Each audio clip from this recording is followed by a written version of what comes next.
Ele está vivendo no meio do fogo cruzado do Senado Federal. Nós vamos começar agora com o senador pelo PT, Aloysio Mercadante. Senador, muito obrigado pela sua presença aqui no nosso programa. Senador, até onde vai essa lavagem de roupa suja no Senado Federal? Acho que o Senado vive uma crise estrutural muito grave. É uma instituição com mais de 180 anos.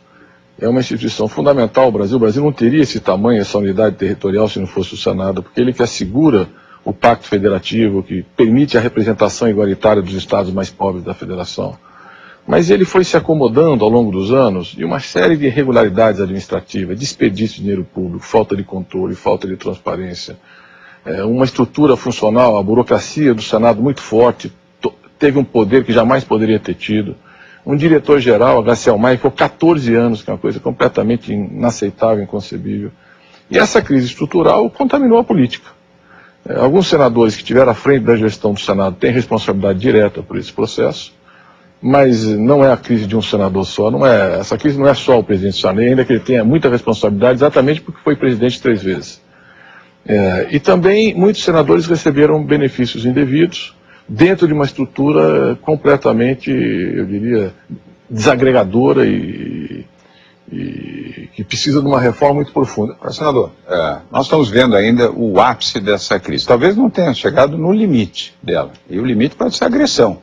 É só o que falta no Senado. Ou falta alguém poder entrar armado dentro do Senado Federal. Porque o resto, o papel que o Senado tem cumprido, tem sido vexatório do ponto de vista de opinião pública, a ponto de algumas pessoas questionarem a própria existência do Senado, o que é gravíssimo na minha visão. É um grave erro.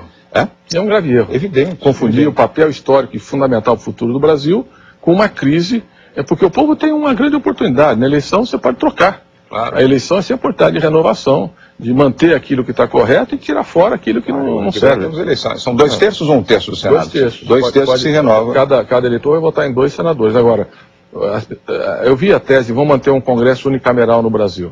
Então São Paulo, por exemplo, que tem a maior parte do colégio eleitoral, teria uma bancada muito maior e os estados mais pobres, Norte, Nordeste, etc., ficariam subrepresentados. Isso arrebenta a unidade federativa e territorial. Se você pegar a América Espanhola, por que ela se fraturou e o Brasil não? Porque o Senado tem mais de 180 anos. Ali foi a construção política da identidade nacional, da integridade territorial. E essa história de Rui Barbosa, de grandes lideranças que passaram pelaquela casa, nós precisamos resgatar politicamente. E não vamos nos curvar a essa crise. Mas, senador, não quero discutir porque eu concordo com isso também. A unidade territorial tem que ser preservada e esse direito me parece justo e razoável. Então, como é que o senhor enxerga, por exemplo, um senador? Vamos citar aqui o caso do senador José Sarney, que é do Maranhão, nasceu no Maranhão, viveu no Maranhão, foi governador do Maranhão e hoje é senador por um estado onde ele não nasceu, não vive, não tem vínculos, não tem raízes e não é o único caso. Como é que o senhor enxerga isso? Quer dizer, como é que pode haver uma representação federativa de alguém que não vive, não mora, não nasceu, não tem história, não tem biografia naquele estado e representa o estado no Senado? Ele, como foi presidente da República, quando ele sai da presidência, ele disputa pelo Maranhão e permanece. O presidente Sarney já está há 55 anos na vida pública, é o mais longevo senador da República, e isso significa. E ele teve uma contribuição importante no processo de redemocratização do Brasil.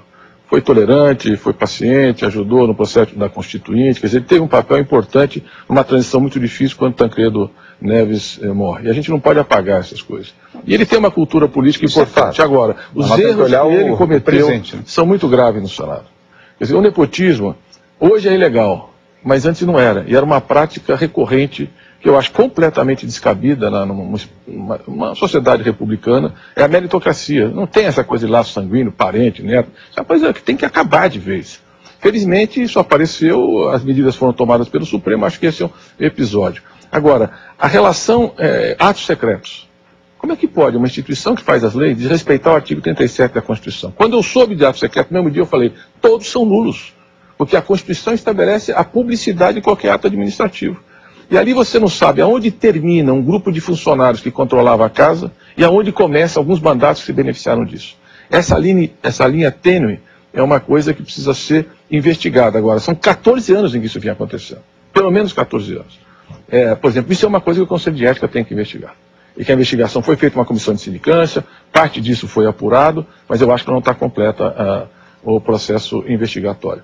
É muito importante que essa crise sirva para renovar, reformar, transformar, melhorar o Senado. Agora, senador, acredita que isso possa acontecer com a manutenção do presidente José Sarney à frente do Senado? Porque esta imposição, ela tem um avalista, que é o presidente Lula. Deixou claro que deseja que o presidente Sarney continue lá. Teve até um gesto, na minha visão até descortês com o senhor, que é líder do partido, do PT no Senado, e desautorizou o senhor publicamente. O senhor entende que a manutenção do senador Sarney à frente do Senado não compromete essas reformas, a estabilidade política, a harmonia que nesse momento não existe dentro do Congresso Nacional? A harmonia é para se discutir os temas que cabem ao Congresso discutir, não xingamentos, agressões verbais, situações que provocam, diria, vergonha ao Congresso, a quem elegeu os senadores e a opinião pública de forma geral. Até o senhor se sente vergonhado. Eu, por exemplo, aquele debate ali, bate-boca, eu fiz questão de não ter minha foto naquela moldura. Nem estava fiz questão de não entrar. Falei, não participo disso, isso aqui não é o Senado, isso aqui não tem a dignidade, o regimento, o respeito que é fundamental. Isso aqui não é um debate qualificado.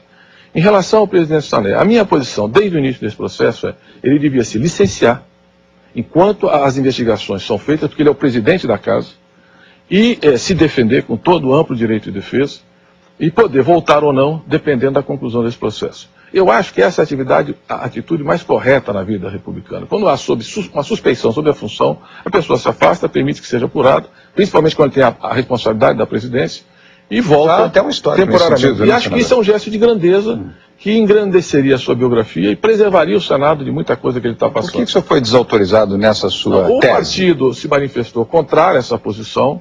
O governo também se manifestou contrário à posição da bancada, porque eles entendem, de um lado, o governo evidentemente está preocupado com a governabilidade. É muito difícil o governo manter. Nós temos uma crise grave internacional, o Brasil está saindo muito bem, tem projetos estratégicos que precisam ser votados, e a maioria do Senado é muito precária e depende do PMDB. O governo efetivamente depende do PMDB. Nós temos 12 senadores do PT, nós não temos 81, nós precisamos de aliança. Eu acho que o governo estava preocupado fundamentalmente com isso. Eu entendo as razões do governo. E a do partido, eu acho que o partido olha para a aliança, olha para eleição. Não, eu entendo, mas não concordei. E não cedi. E nem a bancada me apoiou e me sustentou. Por quê? Porque nós temos um compromisso a mais, que é o compromisso de ser senador. Eu tive 10 milhões e meio de votos. Fui para lá cheio de esperança, de sonho, achando que aquele é um lugar privilegiado da democracia. E buscando mudar o Brasil. Acho que nós mudamos o Brasil para melhor. Fizemos muita coisa importante, tem muita coisa a ser feita. Essa é a pauta de 190 milhões de pessoas que dependem das decisões que são tomadas lá. Agora, eu não posso aceitar a tese que a governabilidade ou as eleições me façam abdicar da convicção do que eu sou como senador. E como senador, eu quero o melhor para o Senado. A licença, para mim, era a melhor resposta. Quando a oposição defendia a renúncia, eu falei, não tem acordo na renúncia. Porque a renúncia é uma condenação definitiva sem o direito de defesa. E o senador Sarney tem todo o direito de se defender, como qualquer outro cidadão contraditório. Cada acusação nós temos que analisar com cuidado, juridicamente, o mérito, o direito de resposta, porque a notícia não é prova.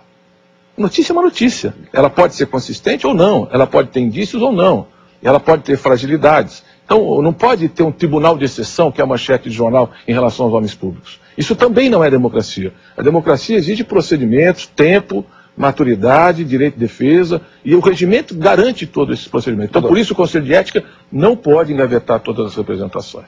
Não pode engavetar. No próximo bloco nós vamos falar exatamente sobre isso, sobre o tema do Conselho de Ética, que hoje tem um domínio pleno do PMDB e, portanto, dos partidos que compõem a base aliada. Vou voltar ao tema da representação das unidades da federação, que é a tese de que não deveria ser permitido constitucionalmente alguém que não reside, que não vive, que não tem história no Estado, representar esse Estado no Senado Federal, especialmente no Senado Federal, assim como a situação de suplentes que não têm um único voto, de se tornarem senadores da noite para o dia e ainda ocuparem posições de liderança e posições estratégicas dentro do Senado. São temas para a entrevista com o senador Luiz Mercadante no próximo bloco. Fique ligado, seu Business volta